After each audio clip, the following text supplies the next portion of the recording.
I'm Lisa, the artist behind Lachri Fine Art. In today's artist vlog, I'm going to be talking a bit about how to get yourself motivated to go over to the easel and get some work done. I've had a few of you asking just this week alone how I get myself motivated or tips on getting yourself motivated. And I thought this was kind of good timing because I just came back from being off for 2 weeks. So getting back in the hang of making more art can be somewhat difficult. For me, adjusting from one thing to another, whether it be reading books, and I obsessively will do that nonstop for weeks if given the opportunity, to going back to painting can be a little bit difficult. So the things that I do to get myself back on track: first, setting the atmosphere. And this seems kind of silly, but for me, if my studio is a disaster and I've got things all over the place, if the lighting's not right, if anything like that isn't right, it's hard for me to focus and to really sit down. So I make sure everything's nice and organized and clean before I start. And as I'm working on a project, usually I end up trashing the studio in the meantime. But to start off with, to get in the mood to paint, I want everything clean and organized. Next, music. Music is a big one. If I'm completely not in the mood to do anything, putting on certain music that I know is going to inspire me, and it can be any style of music, whatever speaks to you, something that just makes you feel, put the music on and just kind of focus on it for 10 minutes or whatever. Sometimes that alone will get me driven to want to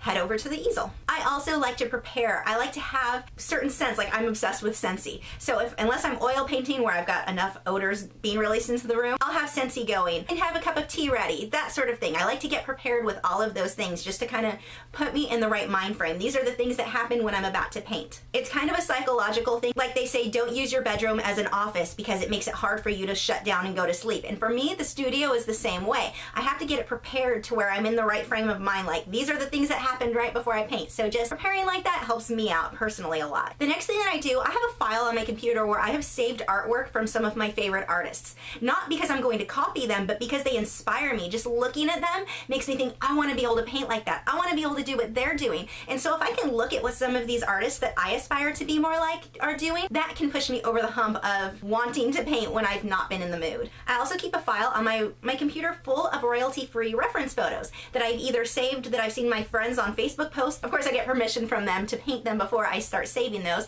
and from sites like Paint My Photo.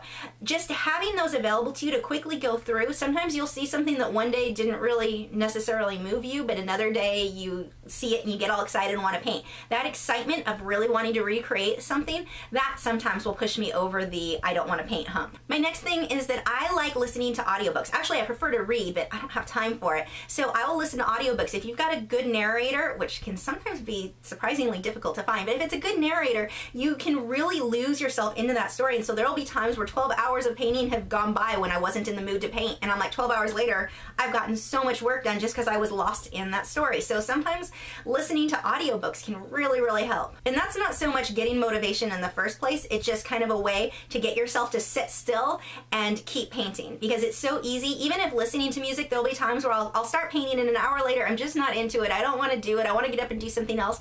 I find if I'm listening to a good audiobook that it'll get me to sit still and really get more work done. Next, schedule time for yourself to paint. Even if you're not in the mood, because so often we'll sit around thinking, I'll paint when I'm in the mood, but that time may never come. It's kind of like saying, I'll go to the gym when I'm in the mood. Most people aren't really in the mood to go to the gym very often. You have to schedule it and make yourself sit down and do it. Once you're there, like at the gym, once I'm at the gym, I'm happy, I'm totally fine to be there. It's just getting myself there to do it. And art can be the same way. Schedule the time, make yourself sit down and do it. And if you're having a hard time staying there and painting, that audiobook might help you stay there longer. Next, use your social media to kind of force yourself to finish paintings. A lot of times people get in this mood of, I've started something I was excited to start with and now I don't want to work on it anymore. Post those in progress photos to your social media sites, even when you know that your painting or drawing it is in an ugly stage, and knowing that people are waiting to see the finished results, or just, I don't want people seeing those in between work in progress stages as the last thing they saw on my Facebook page when they first go to it. So it makes me want to kind of hurry up and keep working on it and finish it so that I can post something that looks good. Little mental games I play with myself. Next, set deadlines for yourself. And this seems funny because sometimes a painting is going to take longer and you don't want to rush it, and I get that. If something is going to take longer and your deadline was to have something done by next Tuesday, Go longer if you need to. Spend as much time as you need to on that painting. But let yourself know, I want to have a painting done every month. I want one new painting. Try to fit that goal. Or if you paint in a style that takes you 2 months, fine. 3 months, 4 months, whatever it is.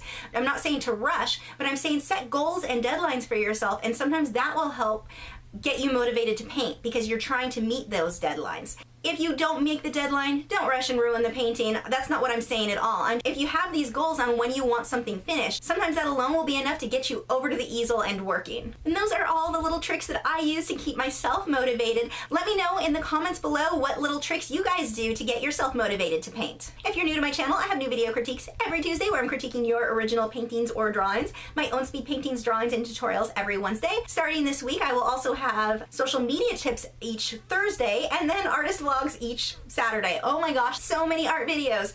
But make sure you subscribe, follow me on Facebook, Twitter, Instagram, Tumblr, all those social media sites to keep up with news, my newest work, and to see real-time clips of whatever it is I am currently working on. I'll see you guys in a couple of days.